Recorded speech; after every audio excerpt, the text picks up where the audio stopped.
Offline घ्या, online घ्या, कसे पण घ्या, पण सगळ्यांनी बघून घ्यायचं आणि त्याला तुम्हाला 50 रुपये प्रमाणे इन्सेंटिव्ह मिळणार आहे. जो जेवढे जास्त अर्ज होईल त्याला 50 रुपये. सामान्य महिला गटाची सामान्य महिला असली तरी पण चालते. आपल्या बचत गटाच्या अध्यक्ष सचिव, रेडा शहर संघाच्या अध्यक्ष सचिव, सभासद कोणीही अर्ज भरला तरीही चालते. पण तुम्हाला जर टेक्निकल अडचण असली तर आपल्या नगर परिषदचे चित्रे सलाहेकरण चित्रे टेक्निकल पर्सन आहे ते आपल्या सर्व नगर परिषदचं टेक्निकल काम हेच पाहतात. त्यांच्याकडे तुम्ही कधी पण येऊन तुमचा जो टेक्निकल प्रॉब्लेम आहे तो तुम्ही सांगू शकता.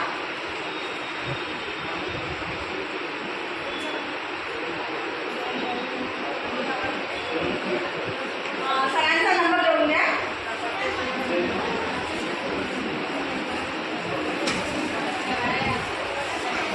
म्हणजे डोमेशियल असेल तर येस करायचं, नसेल तर नो करायचं.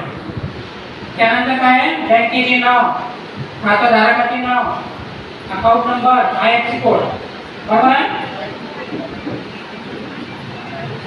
हे पूर्ण सबमिट करायचं. त्याच्यानंतर काय आहे, आपलं बँक खातं आधारला जोडलेलं आहे का, असेल तर येस करायचं, नसेल तर नो करायचं. आता याच्यानंतर मेन अर्ज काय आहे इथपर्यंत तुम्ही मला माहित आहे, मराठीतच आहे सर्व. त्याच्यानंतर आधार कार्ड खाली काय दिलेलं आहे, आधार कार्ड असे कॉलम दिलेले आहे. याच्यामध्ये तुमचं जे आधार कार्ड आहे ते PDF करून याचे टाकायचं आहे. ते आधार कार्ड प्रिंट केलं की ओपन होईल. कॅमेरा किंवा गॅलरी हे जरा कॅमेरा ओपन, ठीक आहे. त्यांना तर माहिती, पण तर ज्यांनी डाउनलोड केलेलं नाही आहे ते त्यांना सांगत आहे. थोडा वेळ लागेल, पण त्यानंतर काय, अधिवास प्रमाणपत्र, जन्म दाखला किंवा शाळा सोडल्याचा दाखला म्हणजे काय, TC ते टाका लागेल. उत्पन्नाचा दाखला आता नाही लागत, 2.5 लाखापेक्षा कमी. हां, त्याच्यानंतर काय आहे, त्याच्यातच आहे.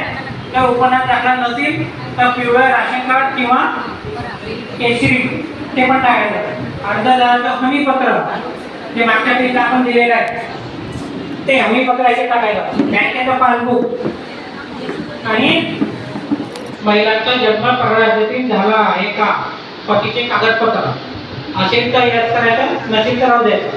आणि सगळ्यात खाली काय, अर्जदाराचा फोटो.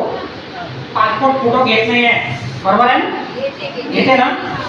कोण म्हणे घेत नाही म्हणून, जीपीएसचा फोटो पाहिजे.